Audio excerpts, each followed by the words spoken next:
Cancer healer centre, a new beginning.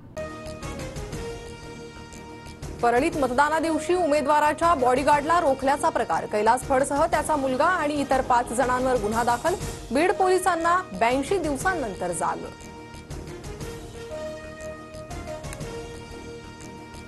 मंत्र्यांचे OSD खासगी सचिवांना मुख्यमंत्र्यांची मंजुरी. सूत्रांची माहिती. तर मंजुरी दिलेल्या अधिकाऱ्यांमध्ये कुणी दलाली करताना आढळल्यास कारवाई करणार, मुख्यमंत्र्यांचा इशारा. राजधानी दिल्लीतील पुरस्कार सोहळ्यात शिंदे पवारांकडून एकमेकांचं कौतुक. पवारांची गुगली भल्याभल्यांना कळत नाही, शिंदेंचं मिश्किल विधान. तर शिंदेंना राज्याचं नेतृत्व करण्याची संधी मिळाली याचा आनंद, पवारांकडूनही स्तुतीसुमन. महाराष्ट्राच्या गद्दारांना पुरस्कार देणं योग्य नाही. पवारांनी शिंदेंचा नाही, शहांचा सत्कार केलाय. संजय राऊतांनी सुनावलं. आता शिंदेंसारखा आंतरराष्ट्रीय दलाल पवारांसोबत असल्याचीही टीका. भाजप आणि मनसे पक्षाची तनमन धनाची युती. मुख्यमंत्री फडणवीस राज ठाकरेंच्या घरी गेले, त्यात नवल काय? सामनातून खोचक टोला. आपत्ती व्यवस्थापन समितीत अखेर एकनाथ शिंदेंचा समावेश. मुख्यमंत्री अध्यक्ष तर दोन्ही उपमुख्यमंत्री उपाध्यक्ष असणार.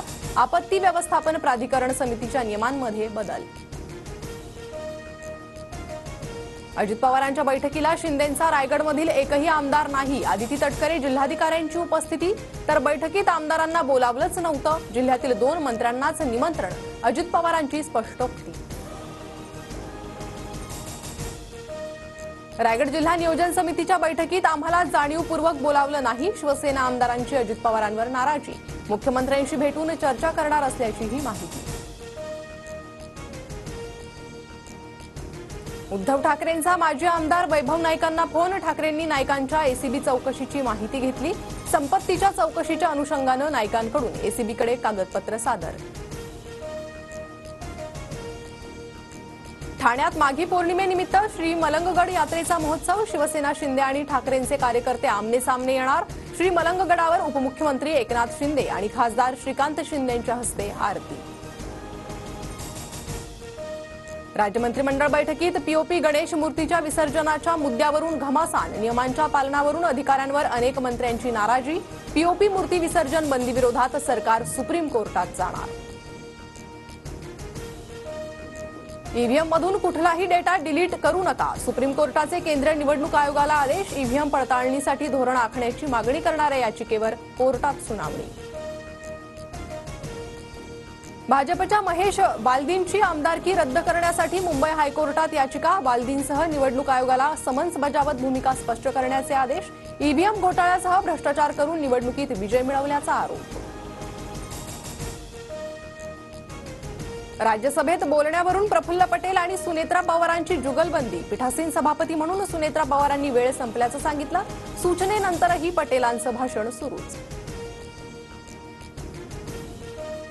भारतीय लष्कराविरुद्धच्या अपमानास्पद विधानाप्रकरणी राहुल गांधींना यूपी कोर्टाचं समन्स. 24 मार्चला सुनावणी होणार. बॉर्डर रोड ऑर्गनायझेशनचे माजी संचालक उदय शंकर श्रीवास्तव यांनी दाखल केला होता खटला. हवामान बदलामुळे मुंबईत थंडी जाणवणार. 1-2 दिवसात मुंबईत रात्री आणि पहाटे गारवा जाणवण्याची शक्यता. शहरातील कमाल तापमानानं 32.8 अंशाचा टप्पा गाठला. राज्यातील महिला बचत गटांना हक्काचे विक्री साधन उपलब्ध होणार. मुख्यमंत्री प्रत्येक जिल्ह्यात उमेद मॉल उभारणार. 1 कोटी लखपती दिदी करण्याचा संकल्प.